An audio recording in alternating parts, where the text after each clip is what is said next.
Focus only on the breath. Don't allow the mind to wander anywhere. And relax your entire physical body and the mind. So, mind should be stress free. This is the way by focusing on the breath.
So, through the systematic process of the right pranayama, when your physical body is relaxed and the mind is quietened, Upanishad mantra says that the mind is quietened, and after understanding the essential principles of Brahman, one should do upasana on the Brahma Tattvam.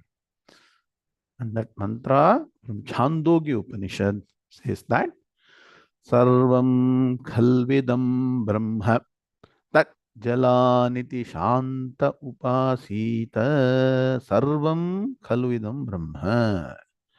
So, Brahman has to be focused, or you should do Dhyanam on Brahman as that supreme principle, consciousness principle that is pervading everything. Sarvam, verily, is Brahman. And that Brahmatvam is responsible for creation, sustenance, dissolution of the entire universe. Tad Jalan is the special name given to Brahman for us to understand.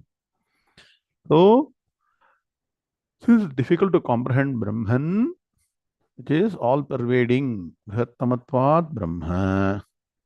Upanishad mantras point us to the same supreme consciousness principle which is present within us, within our own physical body. Within this matter principle, please understand, this physical body is purely matter. And within this matter, there is one consciousness entity which is enlivening all aspects during your waking state. It enlivens your mind during dream state, and it is the form of pure consciousness during deep sleep state.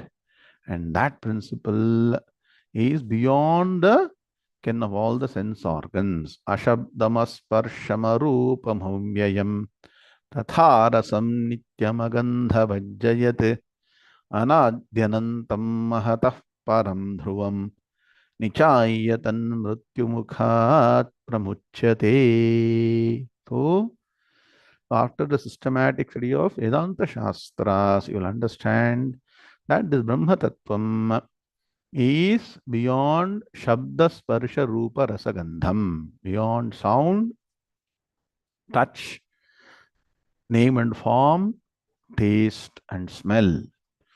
The question arises, why should Brahman be beyond all these things?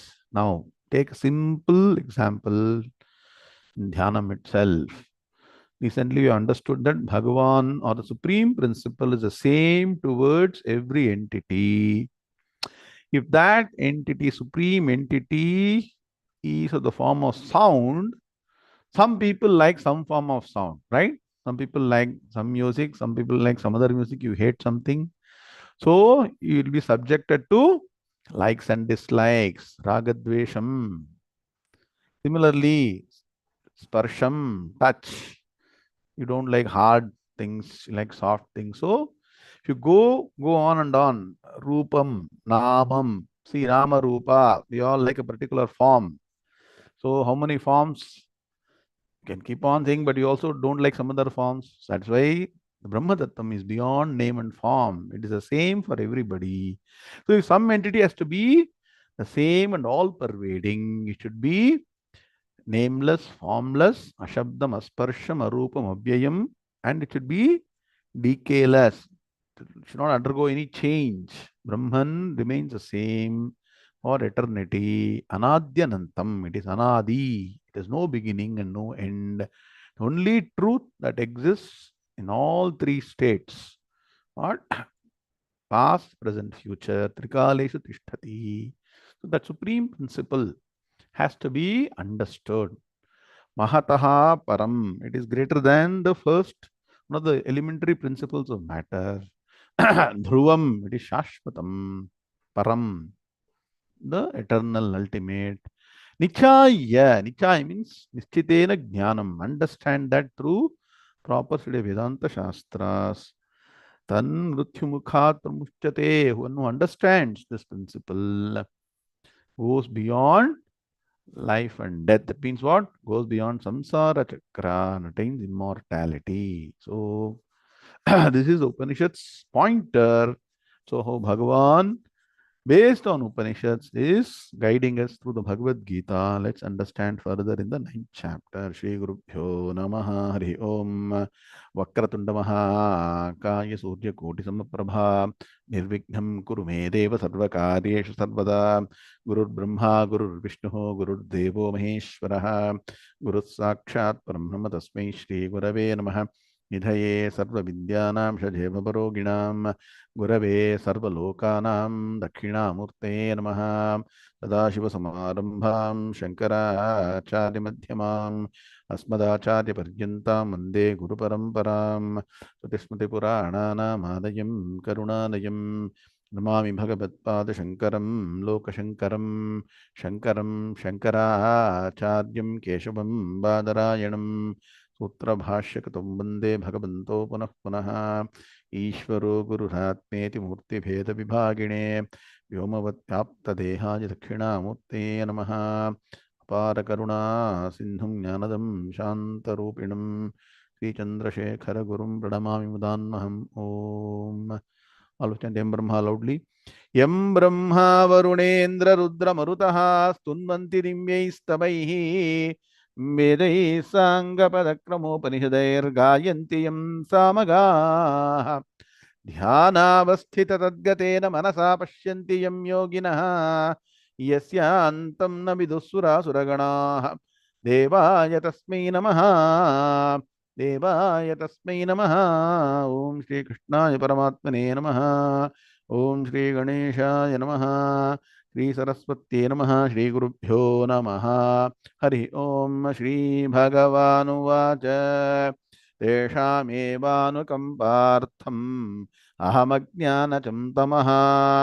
नाशयाम्यात्मभावस्थः ज्ञानदीपेन भास्वता ज्योतिषामपि तज्ज्योतिः तमसः परमुच्यते ज्ञानं ज्ञेयं ज्ञानगम्यं हृदि सर्वस्य विष्ठितं न हि ज्ञानेन सदृशं पवित्रमिह विद्यते तत्स्वयं योगसंसिद्धः कालेनात्मनि विन्दति ज्ञानेन तु तदज्ञानम् येषां नाशितमात्मनः तेषामादित्यवज्ञानं प्रकाशयति तत्परं यथैधांसि समिद्धोऽग्निः भस्मसात् कुरुतेऽर्जुन ज्ञानाग्निः सर्वकर्माणि भस्मसात् कुरुते तथा Yasya sarve samarambhaha kama sankalpavarjitaha jnanagni dagdha karmanam tamahu panditam budhaha. Om Shanti Shanti Shanti. Atha Srimad Bhagavad Gita Navamodhyayaha Rajavidya Rajaguhya Yogaha.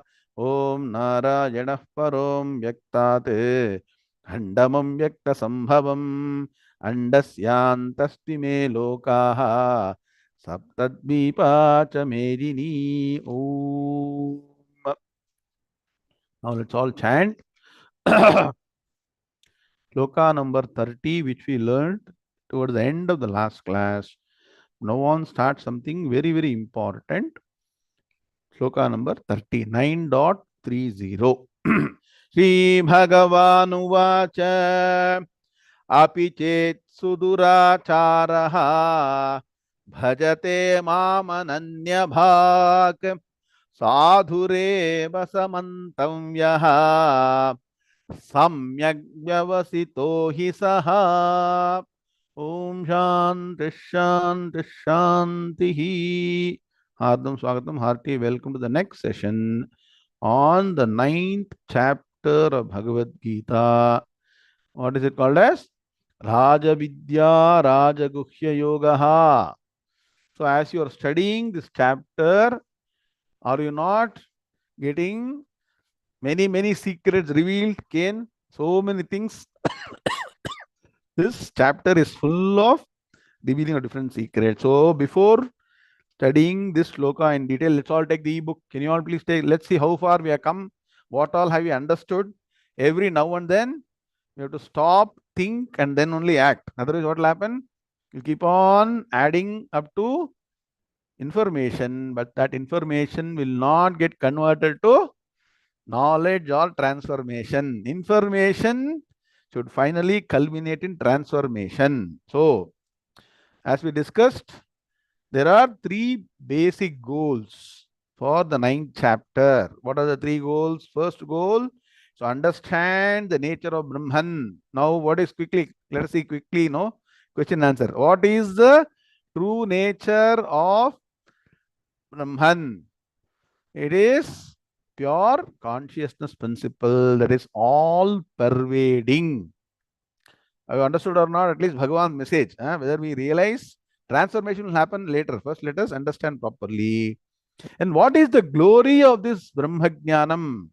One who attains Brahma Gnanam is totally freed from all the sorrows. Please understand, the only way to get rid of all the sorrows and get rid of the samsara chakram, being born again and again, only way is by attaining Brahma Jnanam. So that should be the most glorious thing, yes or no? What is the biggest problem we all face? Biggest problem is worries, tension, stress.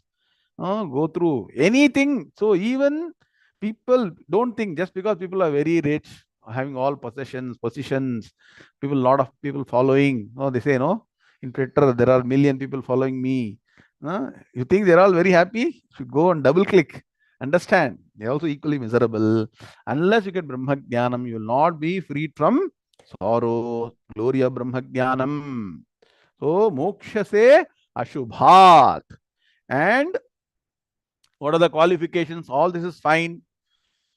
Still the first goal. What are the qualifications to get Brahma Jnanam? From being a adharmic, avaidik person, people are following wrong processes, wrong principles. First, set right your goal. Have Shraddha, Bhakti to Guru, Shastram and Bhagavan. Start the process, karma yoga, upasana, dhyanam, chitta shuddhi, upasana, dhyanam, then Vedanta Shastra. That is the qualification to attain. Clear now so far? Summary, you write down so that you all can quickly get what are the goals. Okay, next. Second goal is Bhagavan then says, in so much as I keep on explaining, as much as I explain, it's very difficult for people to comprehend because people are caught in samsara. Yes or no? Samsara means what? Samsara doesn't mean wife. What is samsara karanam? Samsara karanam is not marriage. So when normally what do you think? Samsara means wife. So what is the cause for No, man, no wife, marriage, right? Not that. Samsara karanam is what? Fundamentally avidya, not knowing the right goal and then not adopting the right means. And so Bhagavan says, people are all having vain pursuits. So things they think that these things give me happiness, but they don't give them. They seemingly provide some fleeting happiness and it's gone again. So it's only temporary. People not focusing on the ultimate principle, that is samsara karanam. And so there are different types of people. As you start the process, you got Mandadhikari, Madhyamadhikari, Uttamadhikari. So Bhagavan has got messages for all of them. And then now, the section we are discussing now, what is the glory of Ishvara Upasana? So, what is the greatness of this process is what is the third goal. So, from slokas 1 to 3 and 4 to 10, goal 1 was explained very well. So you understood Swarupa Lakshanam of Bhagavan. What is Swarupa Lakshanam? What is the true nature of Ishvara? Ishvara is equal to Brahman plus Maya. And what is the true nature of Ishvara? Brahman. So understand that Maya is only seemingly real. I gave you one definition for Maya. What was that? Ya ma sa Maya. Are you understanding? Maya has got what? Maya. So just reverse it. In Sanskrit, always when you want to find Vyuttati, you have to go in the reverse direction. There is a Katapayadi, rule. Okay. So Yama. Yama means what? That which really has no existence. So what is the only always existing truth? That is your consciousness. That is nature of Brahman. It's called Swarupa Lakshanam. You understood? Now, Sloka 11 was Samsara Karanam. You all understood what is the cause of bondage. And what is the message of Bhagavan to non-traditional people, traditional people, and also advanced people in the process. Now, move to page number 15. So, where Bhagavan has taken different types of adhikaris. Our team has done a wonderful job. The concept team has done an excellent job. Manda adhikari. Are you able to see? How many of you have got the ebook with you? Are able to see? Concept 9. Manda adhikari, Madhyama adhikari, Uttama adhikari. What is Manda adhikari? Person who has begun the process. Madhyama adhikari reached an intermediate stage. Uttama adhikari is at the final stage, is going to culminate in Brahma Gnanam. So, you all take time to go through the items, line items in each of them. So, for example, Manda Adhikari is focusing on, starts the process, right? Focusing on Pratima Puja, Ekarupa, Upasana. So, for this person, Bhagavan is only what? A person who's created the universe. And so, it doesn't understand what is the material cause, where from matter came, is not bothered. Bhagavan is there. He has created the universe and is ruling everything. And I need to worship him so that I get good things. I'm expecting. Approaches Bhagavan materialistically and starts the process of karma. Slowly understands, may do karma yoga depending on maturity towards the end of the Manda Adhikari maturity, and gets into all the elementary steps of what you all do chanting, right? Different shlokas, stotras, parayanam, all that. This is the Manda Adhikari. When does a person move from Manda Adhikari to Madhyama Adhikari? And the real question comes, who is this real Ishvara? From what matter principle did he create the universe? You also is creator of the universe, right? Creator means what? Nimitta Karanam, instrumental cause, efficient cause. What is the material cause? When that question starts coming, then only the investigation starts to understand about this Jagat, Jiva, Jagat, Ishvara. Now look, before you go through the line items, look at the concept in page number 16. Very nicely, the flow chart has been given. So beginning as a Manda Bhakta or Manda Adhikari, one starts performing daily duties. What is it called as? I am going fast. What is performance of daily duties called as in Sanskrit? Niyatam karma. Nitya Naimitika, but in Bhagavad Gita, Bhagavan says Niyatam. Niyatam means ordained duties. Niyatam karma, ordained duties as per dharma. That means what I should do? I should look at my forefathers, great grandfather, grandfather. I don't know whether your fathers have been following the Niyatam karma, depending upon your tradition. Understand what has been. Many of you not camera on cameras. Huh? Attentive. Okay. So, what is my ordained duty? Start following ordained duty. And when you do your ordained duties, what happens? You accumulate a lot of punyam, accumulate a lot of virtues. When you get punyam, what should happen? I told you earlier, punya is equal to what? Sukham. Very good. So, automatically you will see things start working. So, intensity of the way you do all your netam karma, experience sukham. And so, when the mind becomes pure, then you'll start thinking. Then what happens? You will study some of the shastras, and then you will understand one has to move towards from karma to karma yoga. And then when you do a lot of karma yoga, you get chitta shuddhi. Look at the flow chart, very nicely done. When you attain chitta shuddhi, that means what? When you attain purity of mind through karma yoga. What is karma yoga? Offering all actions to Bhagavan and taking whatever results come as prasada buddhi. Please understand that is the essential karma yoga. Maintaining equanimity. Siddhya siddhau samo bhutva samatvam yoga uchyate. The most difficult, right? Is it easy to maintain equanimity? No, that in spite of anything happening around you, one has to strive to understand that all actions, all reactions are only because of my own previous actions. So, samatvam yoga uchyate. And then this question comes. See how much one has to go through. Then the question asks, who am I? Why am I suffering? What is this? What is happening in my life? People also say there is another life. People say there was previous life. So many things are there. Oh, it's very mind-boggling. Who am I really? What is this world? And who is Ishvara? When that question comes, you become a perfect Madhyama Adhikari to inquire into this supreme principle. And you cannot understand this on your own. You cannot understand this by re-engineering.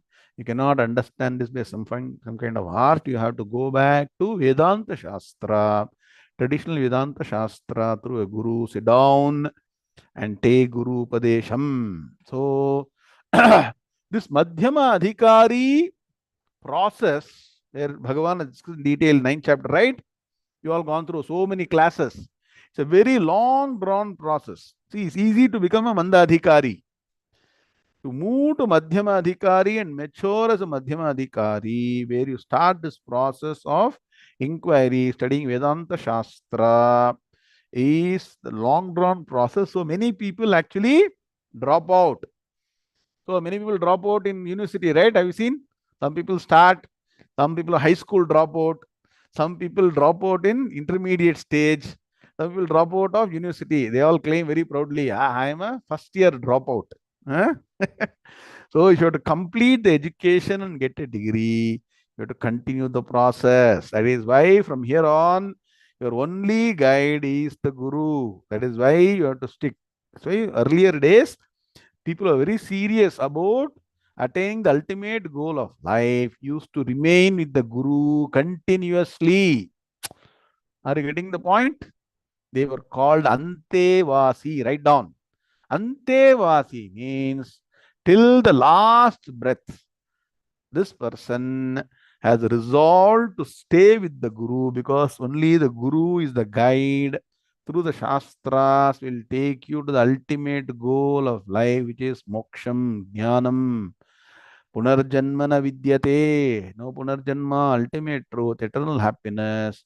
And continue to serve the Guru, learn the Shastras, and attain moksham.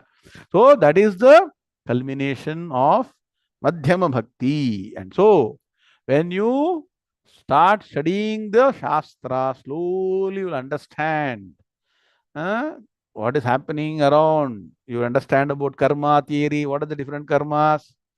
Uh, How many types of karma accumulation you got? Accumulation standpoint, there is sanchita karma, prarabdha karma, agami karma. See, all that you will understand only when you sit down with the Guru and study Vedanta Shastra. You will not get that by chanting and all. Clear?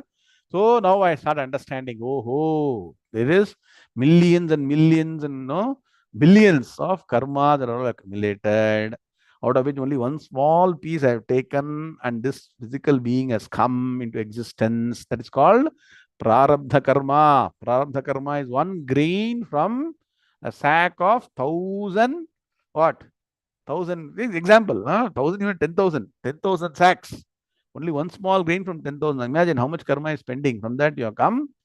And you all know, if one grain is put on a fertile land, how many more grains it can give? If one grain is put, have you anybody sown a seed? Nah. If you sow a seed, how many seeds it can create later? Thousands, right? So I understand. Oh, taken this one grain in this prarabdham, in this life, if I start multiplying the karmas, what will happen? Only 10,000 sacks are there. How many more sacks will add? Another? Every year you will add 1,000 sacks of grains, and this will be eternal. And so, punarapi jananam, punarapi maranam, punarapi janani, jathare shayanam, iha samsare. You're stuck in this. So now I have to find a way out. What is the way out? So any amount of karma cannot destroy sanchita karma. So if I have to destroy, not only destroy the agami karma, means all the other karma that are going to accumulate while I'm here now, prarabdha karma has to be undergone. So don't worry about it. So agami karma should be stopped. No new karma accumulation should happen. And sanchita karma should be burned. So what is the only way? Gnanam is the only way. Jnanagni daddha karmanam tamahu panditam buddhaha. Jnanagni sarva karmani. All that that's why we are chanting those two slokas. So the decision is very clear now. I have to get this Brahma Jnanam, extinguish all my karma, attain moksham. And so the process starts. And as a Uttama Adhikari, constantly strives. So initially it's only an interest as a Madhyama Bhakta. So Uttama Bhakta is very dedicated. That means what? No more any other pursuits. Please understand. So Sanyasya Shravanam Kuryat. Constant study Vedanta Shastras. That is when the transformation happens. See, if you do a bit of this, bit of that, bit of what will happen? You become a bit person. Correct? Be focused on Vedanta Shastra. The picture is very nice. Whoever has done this, no concept. Are you understanding? Can you get a more clear concept? How to move from where we are in the beginning stage? The ultimate goal of realization transformation. You want a guide, please follow this systematically. And you revise Madhyama Adhikari, what they do, Uttama Adhikari, what they do during this weekend. And go to concept 11. You're all very interested. No? Patram Pushpam Palam Toyam. Aha, immediately is no, all very cheap you are thinking. But what is most important in this sloka? Bhaktya. So, very important. Yome Bhaktya Prayachati. Bhaktupahritam. Write down, very important. What is offered with extreme devotion. Prayatatmanaha, by the pure-minded one. So, the purity of mind won't just come just like that. So you may get pure cleanliness of body by taking bath once. But the mind gets what? Impure. Yes or no? What is impurity of mind? Wrong thoughts, wrong stress, anxiety, tension, pressure, problem, dukkham, all that is impurity in the mind.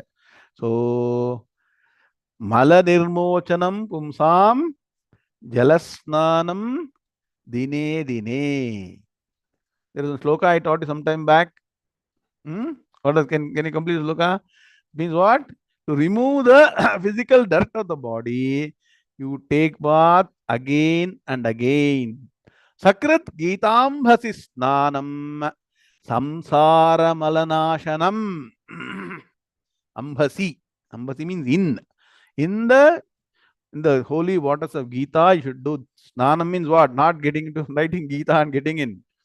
Mind should be filled with Gita Shastram. Then what happens? That is the only way you can remove the samsara malam. That means what? This Bhagavad Gita Bhavad Beshinim. Get rid of the cycle of samsara. That purification of mind will not happen. Very nicely put. It will not happen immediately. It will come over a period of time by doing proper karma yoga. Can you see the note to the left bottom? That means what? The first step is what? Offer your actions to God. The second step is accept whatever is happening around you. Don't try to fight the system around you.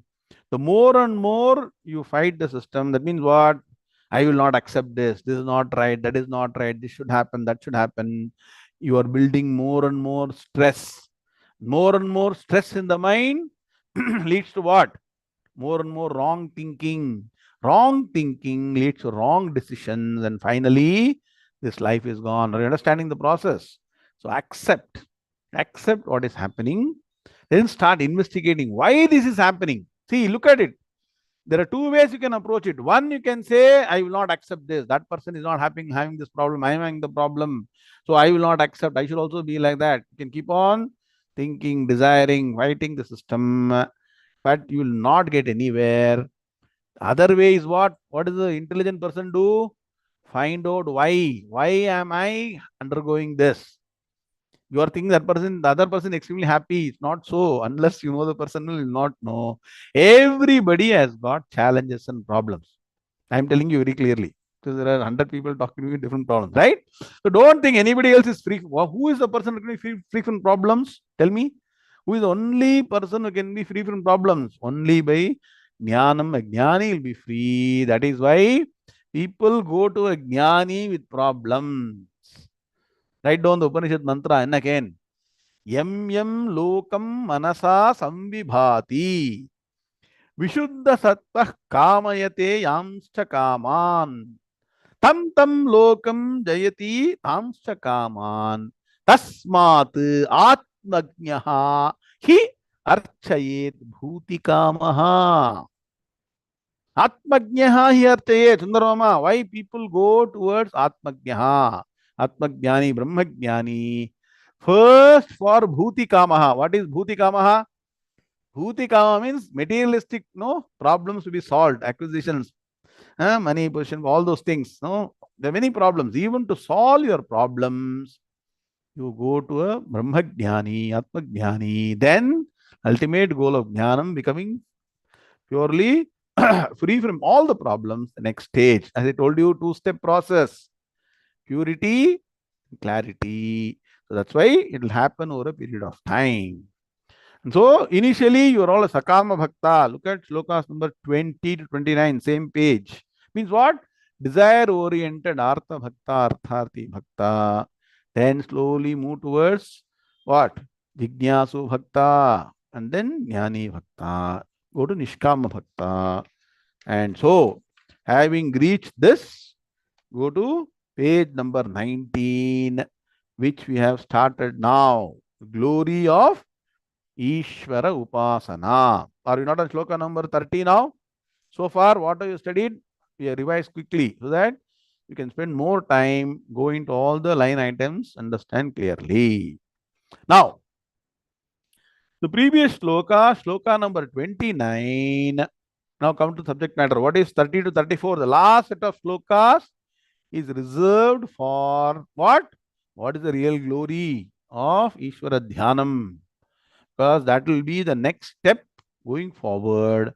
One has to focus on the process. Now Bhagavan is bringing you back to the process now. So what is the sloka number 29 saying?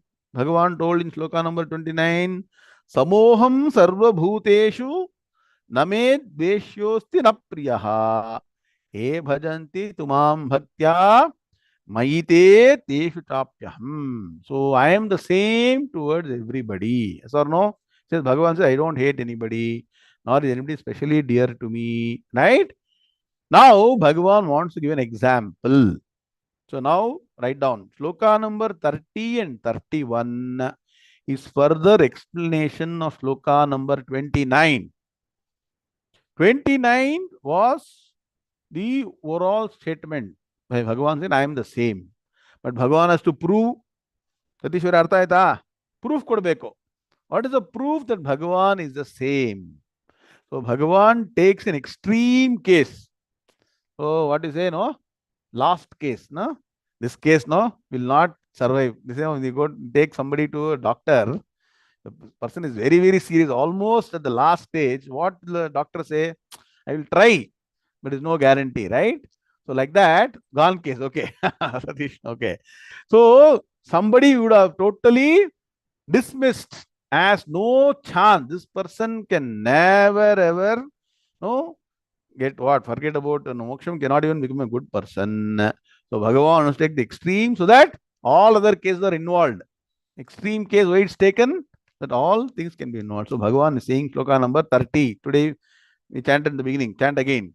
Sri Bhagavanu vacha api chet suduracharaha bhajate mamananya bhak sadhureva samantavyaha samyak vyavasito hi saha. It has been chanted in the last class. No problem. No need to chant again. So Bhagavan is saying here that even if a person has been the worst sinner, so for this we need quickly some example, otherwise we will not understand, follow this.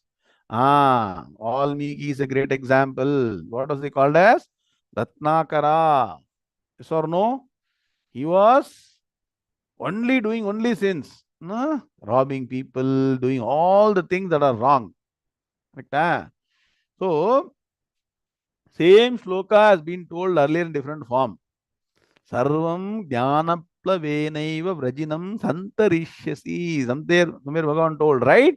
So same thing is being repeated in different form here. So if a person has been doing only wrong things, even that person can reform and attain the ultimate goal of life, which is moksham or jnanam or moksham. So write down in English. We're all people who follow English, right? Every saint has a past.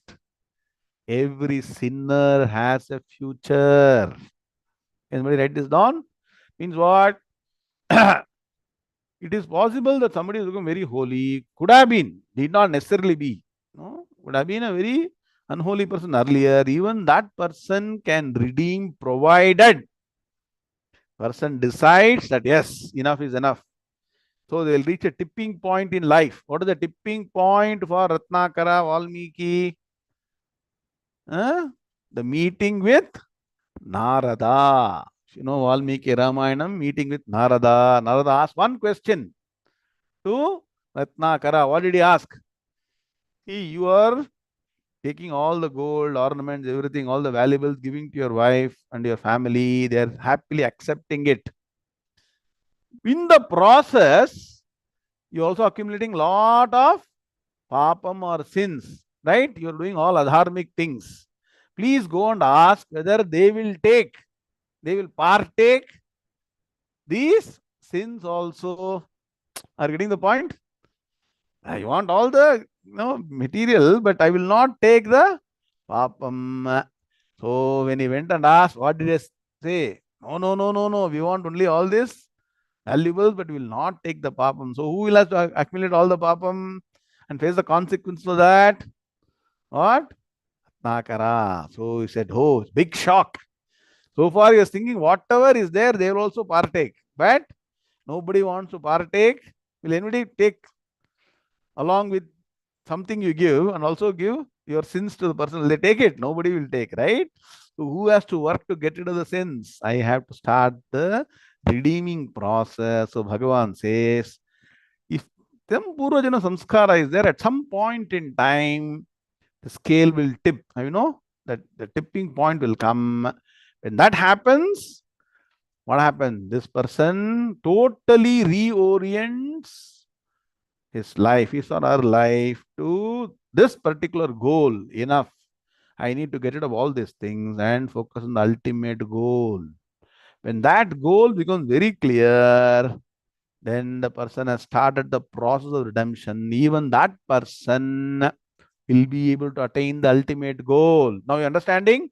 We are not anywhere near that. We are all very, very far from what was Ratnakara, right?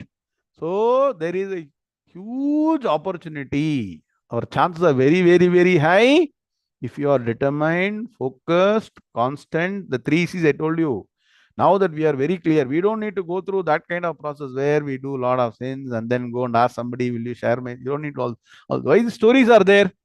Where are the stories provided to you?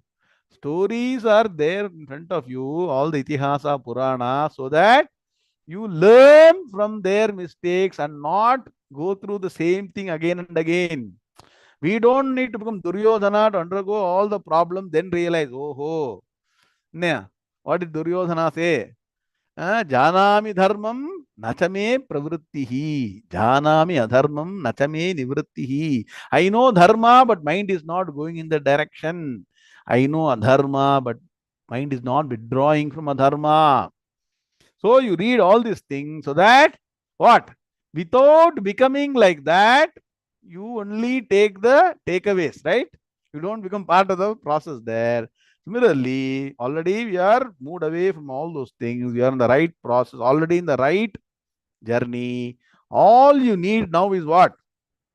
Little more intensity, little more focus, constancy, consistency, commitment to study the Vedanta Shastra. So Bhagavan is saying one has to take to finally study a Vedanta Shastra. The Ananya Bhak, I told you in the last class, right? So Mam Ananya Bhak. It's again, Ananya has come. What is Ananya? What is Ananya means what? Na anyaha, not different. So the ultimate goal should be is to understand that Bhagavan is not different from me. So once that process has started, it means what? Person has reformed. It means what? Immediately person gives up all the wrong activities and start the process. Bhagavan says, even the worst sinner who now starts the process of approaching me systematically. That means what? Other stages are done and the goal of seeking Bhagavan's true nature has started. And Bhagavan says, even the worst sinner can convert to the greatest saint. So, the greatest example in front of you, Valmiki, yes or no? Valmiki Maharishi. So, that is a great example, great inspiration. So, even the person has had worst conduct earlier, the person can reform, start the process, focus on the ultimate, and become a saint. So, every saint, that's why I told you one particular statement. What is that? Every saint has a past. Every sinner has a future. So, guilt feeling should be removed. At the same time, should be consistent on the process. So once you resolve, Bhagavan says, the resolve is very, very strong. It's not half-baked. Mahaprabhu in one of the lectures told, instead of so-called astikas, astika means what? I trust Bhagavan, who always say that I trust Bhagavan, but maybe he will do, maybe he will not do. Half-baked. No, which is what? Not 100% belief, instead of a half-baked astika. A Nastika who was not trusting anything, was adharmic, suddenly turns around, takes a U-turn. And when the person takes a U-turn, no looking back. The person is firmly resolved. He has gone through the depths of problems, yes or no? Sometimes when we face very, very difficult problems, you say, no more. I need to get out of this. And never ever I should come back to this state. So I'll do what is right. Only problem is, yes, sometimes we resolve, take the U-turn and come. But then what happens? Our nature takes over. We are not consistent. Some kind of, Arey, what is this? No. That change. We all going through different moods, right? People say, today there is no mood for this, right? So you have to find that extra energy to dissociate from things because things happening around you will drain you, yes or no? Not wrong, Kailasnathan? Right from office to house, everything, things around you, people whom you trusted will become untrustworthy. People whom you invested lot, they will turn out to be your own worst enemies. Yes or no? Have you seen that? Life will bother her. He is very seasoned person. You have seen so many things. What happens? these things will start draining you and say, no, no, no, and you'll go back into a shell. That is why we say, be under the constant guidance of the Guru. And the Guru will explain to you and you will understand, you get clarity. Uddhared atmanatmanam, atmanam avasadhayet. So, through constant guidance to the Guru, that is why we say, as I told you, those days people stay with Guru for ever till the end. At least what I'm saying, attend live classes 4 times a week. Just last class we did some calculation, right? 4 hours in 168 hours. At least after attending classes for some time you are energetic or not. So after maybe after 2 hours, you'll the energy is gone. But at least during this 1 hour and at least half an hour after the class, oh, okay, everything we have to now start the process can be consistent, constant. So come back again and again. I used to say, you lose all the energy, you get de-energized, and come back to this Vedanta class, Gita class. And then what will happen, Roma? Re-energize. Like what? If you got the UPS, what happens UPS when power is gone? Battery starts draining. Before the battery is totally discharged, power should come back so that the battery is recharged. Similarly, before you get discharged fully, be constantly attending these classes. Otherwise, what will happen? Whatever you may try, you can send upside down, do Nama Sankirtana, it's not going to take you anywhere. It will be on the process of Vedanta to attain the ultimate. So Bhagavan is saying, this person, if, that means what is the big if, provided is very clear that I will never go back to the adharmic way and start the process, and my goal, I will not stop until the ultimate goal is reached. Write down the Upanishad mantra. Upanishad says, Uttishtata Jagrata Prapyavaran Nibodhata Shurasya Dhara Nishita Duratyaya Durgam Patastat Kavayo Vadanti. Kathopanishad mantra, all this you learn. So, yes, the process is not easy. Can anybody know? Suppose I give huge knife, and I ask you to walk on the tip of the sharp portion of the knife. Is it easy? Huh? This mantra is saying that. Durgam patastat kavayo. All learned people say it's a very difficult path. But with the help of Guru and Bhagavan, you'll be able to cross that. So, Uttishtata, arise, awake.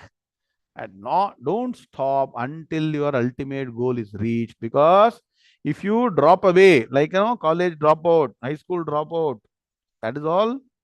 They also face a lot of problems in life, right? Similarly, if you drop out in between, what you should do? Should be reborn again. Again, just imagine if I drop out in this life, don't get Gnanam or Moksham. Next life you'll be reborn. Today you're able to at least read Bhagavad Gita Shloka, right? To get to the stage of reading Gita Shloka, what all you should go through, just imagine. All that you went through, right from ABCD or everything should learn. Then some good samskara should be there, some guru should be there. So please understand. Kalamal put the right mantra. Note down that. Uttishtata Jagrata Prapyavaran Nibodhata. Here Varan means the right guide, guru. So Bhagavan says this person has decided to take the ultimate goal as the focus of life. So even the person has had worst conduct earlier, person will reform and the person should be called as a saint because the resolve that has been taken is permanent and is the right direction. Now look at the Padavibhaga Anmaya Shloka number 30. It's not a big inspiration. This shloka, the worst sinner can get the ultimate goal. Why not? Now, us right now. Api, all of you become Churka Beko, I told you, become alert. Api Chet. Now, Suduracharaha. You write that as one word. That is one word. So, Api Chet Suduracharaha. How is the construction? Acharaha, Duracharaha, Suduracharaha. Sustum Duracharaha. That means what? Deeply involved in Duracharam. So Bhagavan told Papatma Papakrittamaha earlier. That shloka nobody gave reference. Sarvam Jnanaplaveneva Vrajinam Santa. Same sloka reference you put here. So sense is Suduracharaha. Understand?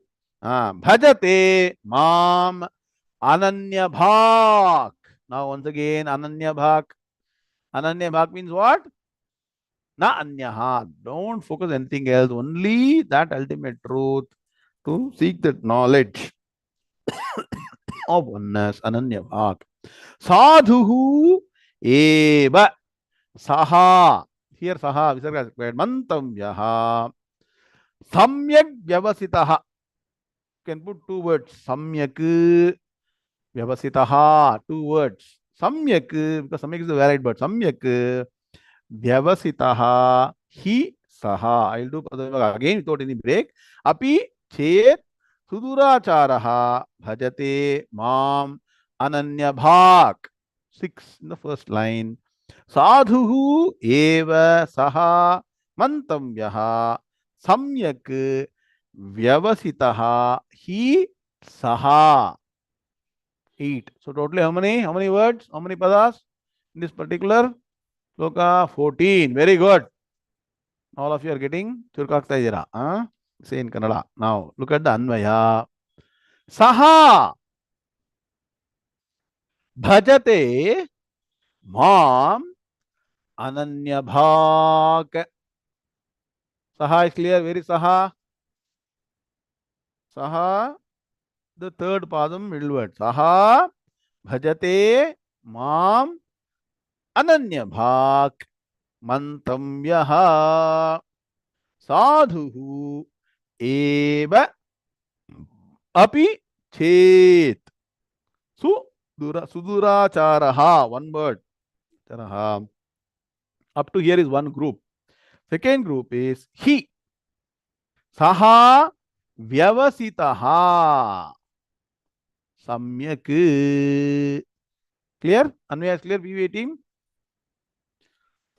Can you confirm? I should repeat again. Clear, no? Again, the word vyavasitaha, write down on reference sloka. Somewhere we learned. Vyavasayatmika buddha. I'll repeat this. Okay, I'll repeat again. Saha bhajate mam ananya bhak mantavyaha sadhuhu eva. Clear? Or you want to locate all the words? Saha, where is Saha? In the third padam, middle word, second word. Saha bhajate mam. Is there a second padam? Ananya bhak. Continue that. Mantavyaha. Saha mantavyaha. Becomes Saha bhajate mam ananya bhak. Mantavyaha. Sadhu eva. It's all there in the third padam. Right? Clear? Api chet. So come to the first word. Api chet. Api chet. Two words. Suduracharaha. So up to here is one group. So far clear, Anvaya? Next. He.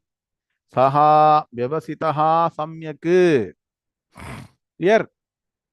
Samyak. Samyak means always saying rightly, correctly. Okay, now we'll come to the meaning. Against the word vyavasitaha. What is sloka I told you? Vyavasayatmika buddhi ekeha kuru nandana bahushakahyanantascha uddhayo amvyavasayinam. See, all these slokas, the right opportunity for you to take cross reference and memorize. See, for people who are finding difficult to memorize the entire Bhagavad Gita, I'm giving you a very nice methodology. Important shlokas which are helping you to recollect, connect. So what does the shloka said?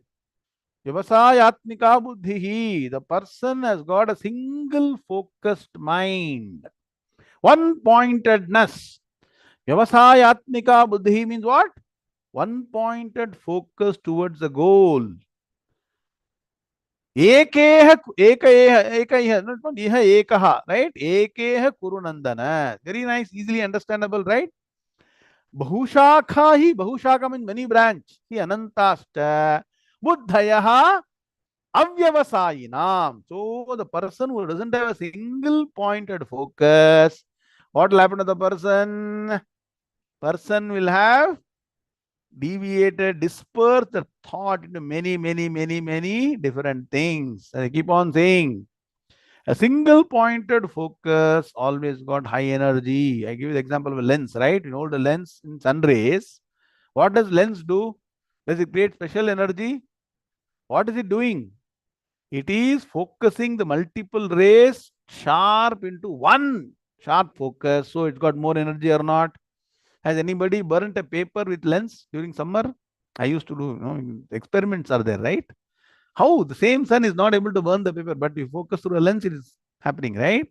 Similarly, the same energy we have got.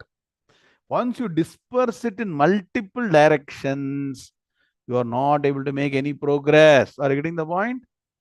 Focus on only one. That is the highest. That is Vedanta Shastra. That's why Vyavasitaha.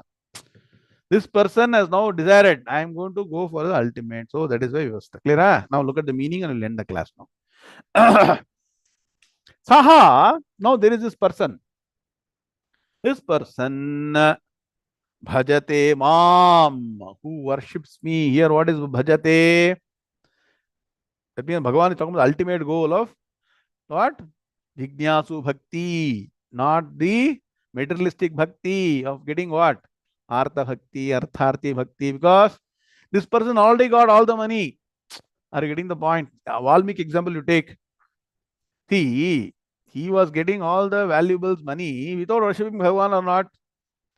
By other means he was not getting it. So why should he go back and worship Bhagavan for getting it? He said, I'm done with all these things. I don't want any of these things. I want now to go to the ultimate goal to get rid of all my papam. See how much of papa Valmiki had accumulated. Not only in this life, previous life, everything. Then he understood only by Gnanam he can do. That's why the process started. So bhajate mam. Here bhajate is not just doing Nama Sankirtana. Person is there to go understand ultimate reality. Bhajate mam. This is what Jignasu Bhakti. Start the process. How? Ananya Bhak. Seeking nothing else. That means what? Seeking the unity with Bhagavan.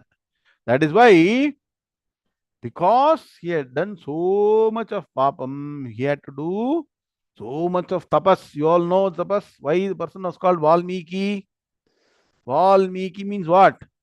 Person who had an ant hill built upon him. And then that means what?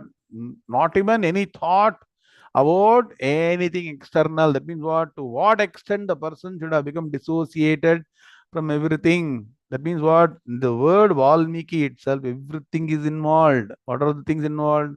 What? Shraddha, Bhakti to Bhagavan, Vivekam, Vairagyam. So, Ativa Vairagyam, totally disconnect, yes or no? Huh? So that is the kind of dedication required. So when a person turns around 100%, not like us. Half here, half that. Suddenly look at some bhajana and some Nama Sankirtana, some Indian engineering, some art, keep on doing that. This not take you anywhere. So Valmiki, even though is a worst sinner, became the greatest sage. Write down Adi Kavi. The first poet in our Shastras is Valmiki. It's called Adi Kavi. Very good, Ken. And that Valmiki Ramayanam, if you chant, your what? Tongue will get purified. Now you see, who has written Valmiki Ramayanam? தமிழ்நாட்டில் ஒரு quiz வச்சானா என்ன நவீன வெங்கட்ரமணி வால்மீகி ராமாயணம் யார் எழுதினார்? What is the answer given? Kambar. This is Kamba Ramayana in Tamil. This is a great author of Ramayana. Who wrote Valmiki Ramayana? Person forgot the question itself. No, Ramayana means Kamban. That means so famous. Kamba Ramayana was there in Tamil. So, who wrote Valmiki Ramayana? At least you should answer. Valmiki. So that great Valmiki was a sinner earlier, wrote, and that is what we are chanting to get what? Vak Shuddhi and Chitta Shuddhi. Understand the power. Adi Kavi. Bhajate Mam Ananya Bhak. Seeking nothing else, focusing on the ultimate reality. Mantavyaha. So this person should be considered. Mantavyaha means what? One should consider this person. One should realize that this person as sadhuhu eva. as a saint only. So don't question the past of a saint. There is a saying, Rishimulam Nadimulam. That means what? One should not ask how a person became a rishi, how this river was born. You take any river, Kaveri, Ganga, anything. There will be a lot of stories behind that. Don't question that. Don't question how that person became a rishi. That is why whenever somebody takes to traditional sannyasam, proper sannyasam, comes with the proper tapas shakti, you don't ask how did a person become sannyasi. I'll first investigate everything. Then only I will respect. You immediately fall the feet and do namaskar. Clear? Ah? So, a traditional sannyasi don't question the past. Similarly, this person has resolved, become refined, and so this person be considered sadhu eva. Sadhu means saint. Eva only. That means what? Don't bring the past into the present. Past is gone.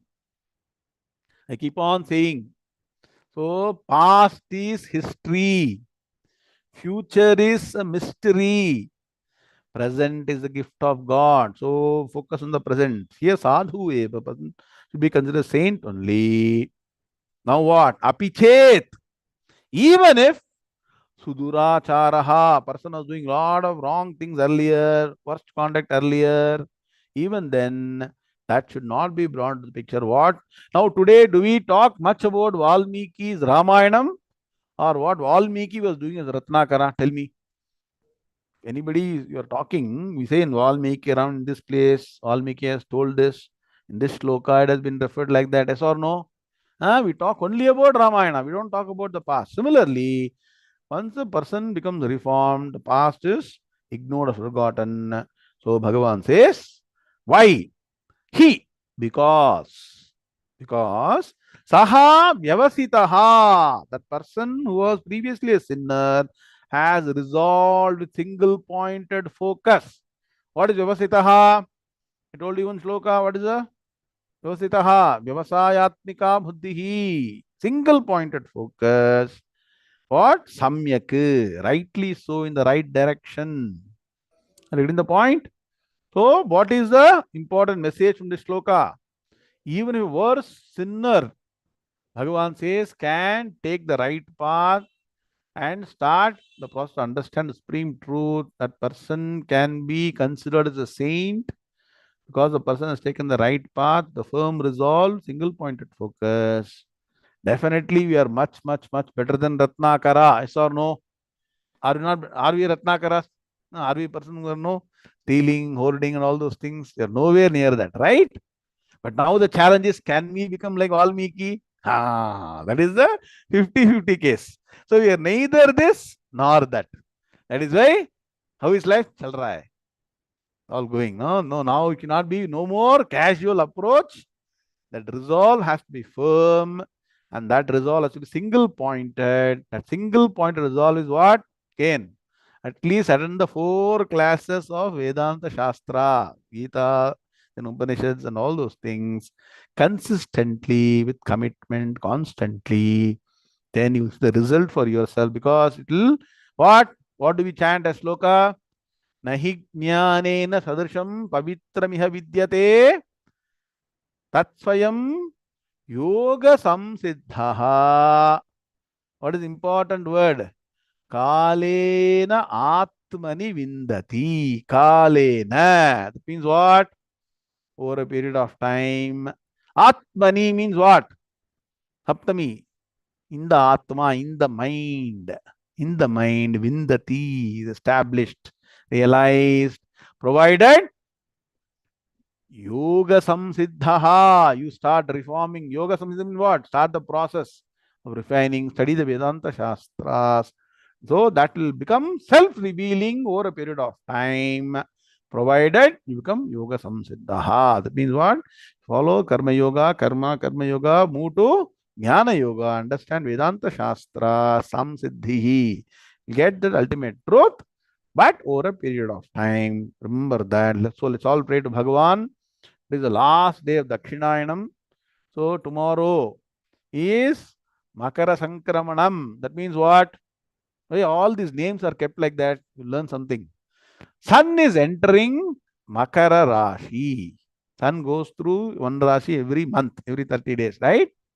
So Sun enters Makara Rashi. So it's called Makara Sankramanam. It's also called Pongal. We all know only Pongal. Today is Bhogi. Nah. For Bhogi, write down one shloka. Krishno Bhogi Shukastyagi Rupo Janakaraghavau Nelvi Vasishtaha Karma Nirataha Panchaite Brahmavittamaha Krishno Bhogi. So today you all Bhogam you undergo. Tomorrow Pongal like that. Celebration is apart. Now sun moves towards Uttarayanam. Write down Uttarayana Punyakalam. Makara Sankramanam, Makara Sankranti we call. And so sun takes the northern course and so becomes more and more brighter. But not brighter means what? Sun is the same. Appears to be more powerful, right? In next 1 month, what will happen? Heat will increase, yes or no? Huh? So sun seemingly becoming powerful means what? We should become more energetic.